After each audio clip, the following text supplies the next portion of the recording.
এলাম খালার বাসায়, এসে দেখলাম খালামণি নেই। আমার খালামণির বাসা হচ্ছে বন্দর কল্যাণী পাঁচতলা। আমি নারায়ণগঞ্জের বন্দর কল্যাণী পাঁচতলাতেই ছিলাম। তো এখন আবার ঢাকার উদ্দেশ্য গন্তব্য পথে রওনা করছি। এনামুল ভাই ক্লান্ত হয়ে আছে, কারণ আজকে 21শে ফেব্রুয়ারি একটা শোক দিবস, এর মাঝে আবার আরেকটি শোক। আর সেটার কাছে সেই কথাটা নাই বললাম।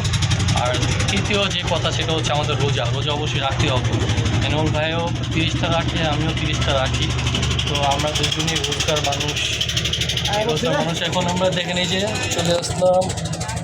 তারপর মাঝি মামা এই যে নৌকা বাইতে বাইতে আমাদেরকে ঘাট পর্যন্ত নিয়ে এসেছে। আমরা এখন ঘাটে ভিড়েছি, দেখতেই পাচ্ছেন নদীর পুরো মাছ পথে। আল্লাহু আকবার। ঘাটে ভিড়তে ভিড়তেই আমাদের আজকের দুপুরটা কেটে গেল। অবশ্যই দুপুরটা কেমন কেটেছে জানি না, তবে ভালো কাটানোর চেষ্টা করেছি। আর ইফতারটা হয়তো আমাদের এই নারায়ণগঞ্জের মধ্যেই হবে। সুতরাং সবাই আমাদের এখানে যারা আছে তো আনন্দ মুহূর্তই কাটালাম।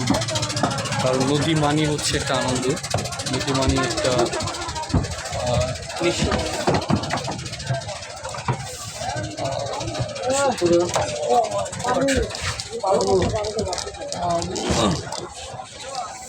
নদীর ঢেউটা একটু কমই আছে, কারণ শীতকাল। বর্ষাকালে প্রচুর পরিমাণে পানি আসে। দিচ্ছি মামা 10 টাকা তোর।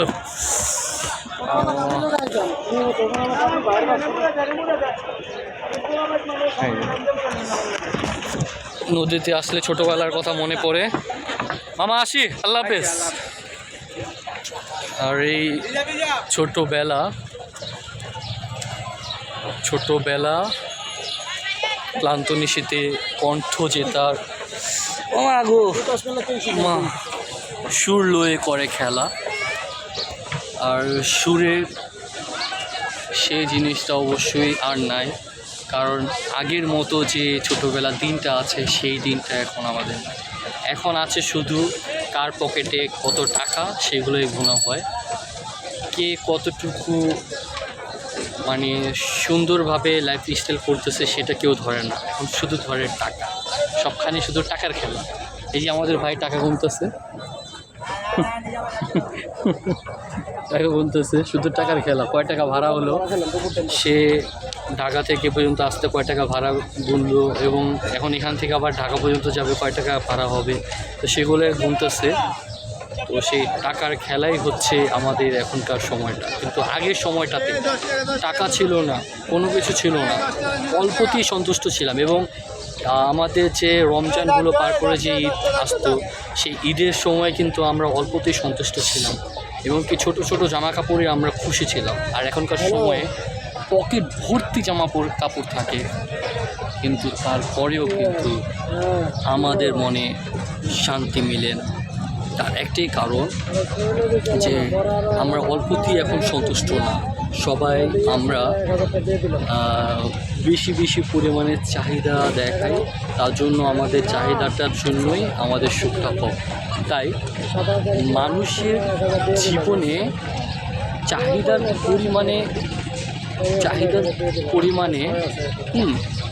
চাহিদার পরিমাণটা সবসময় কম রাখতে হবে, চাহিদাটা বেশি পরিমাণে রাখতে হবে। ঠিক আছে? যেমন বেশি চাহিদা যদি হয়, তখন দেখা যাচ্ছে যে মানুষের জীবনযাত্রার মধ্যে একটা বিরূপ প্রভাব ফেলে, আর যার জন্য মানুষ সবসময় সামনে আগাতে পারে না, পিছনে পড়ে যায়। সুতরাং সবার জন্য শুভকামনা রইল বন্দরের নারায়ণগঞ্জ থেকে লাকিয়াত।